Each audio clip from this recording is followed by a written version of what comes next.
গৃহমন্ত্ৰী ডাঙৰীয়াই আমাক যিখিনি ছাপোৰ্ট কৰিলে ইলেকশ্যনৰ সময়ত হওক বা একৰ্ডৰ সময়তে হওক ইয়াৰ কাৰণে স্পেচিয়েলি ধন্যবাদ দিবলৈ আহিছোঁ।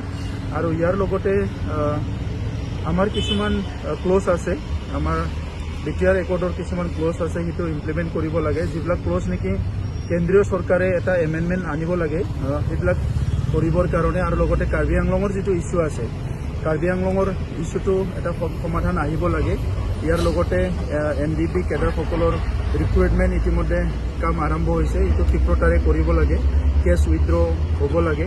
তেনেকুৱা বিভিন্ন বিষয় আছে, সেইবিলাক বিষয়ক লৈ পেলাই আজি গৃহমন্ত্ৰী ডাঙৰীয়াক সাক্ষাৎকাৰ কৰিছোঁ আৰু তেখেতে এটা অনুৰোধ আমি জনাইছোঁ।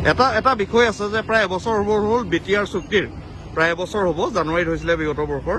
গতিকে এই ক্ষেত্ৰত এতিয়া আপুনি যিহেতু দায়িত্বভাৰ ল'লে, আপুনি এজন স্বাক্ষৰকৰ্তা, নতুন কিবা প্ৰস্তাৱ বা তেনেকুৱা ধৰণৰ চুক্তিখন কাৰ্যকৰীকৰণৰ ক্ষেত্ৰত? চুক্তিখন কাৰ্যকাৰী হৈয়ে আছে, বহুত স্পীডত কাৰ্যকাৰী হৈ আছে এই চুক্তিখন। আৰু ইতিমধ্যে বহুখিনি কেডাৰসকলক যিটো আছে ৰিহেবিলিটেশ্যন দিয়া হ'ল, আৰু যিখিনি বাকী আছে সেইটো অহা ছেপ্টেম্বৰ মাহৰ ভিতৰত দিয়াৰ কাৰণে অসমৰ মুখ্যমন্ত্ৰী ডাঙৰীয়াই ইতিমধ্যে এনাউন্স কৰিছে। আৰু তেনেকুৱা বহুতখিনি ক্লজ ইয়াত মানে ইমপ্লিমেণ্ট হৈ গ'ল। যিখিনি ক্লজ কেন্দ্ৰীয় চৰকাৰৰ লগত জড়িত হৈ আছে, সেই ক্লজখিনিৰ কাৰণে আমি গৃহমন্ত্ৰী ডাঙৰীয়াক অনুৰোধ জনাইছোঁ। আৰু এটা শেষ প্ৰশ্ন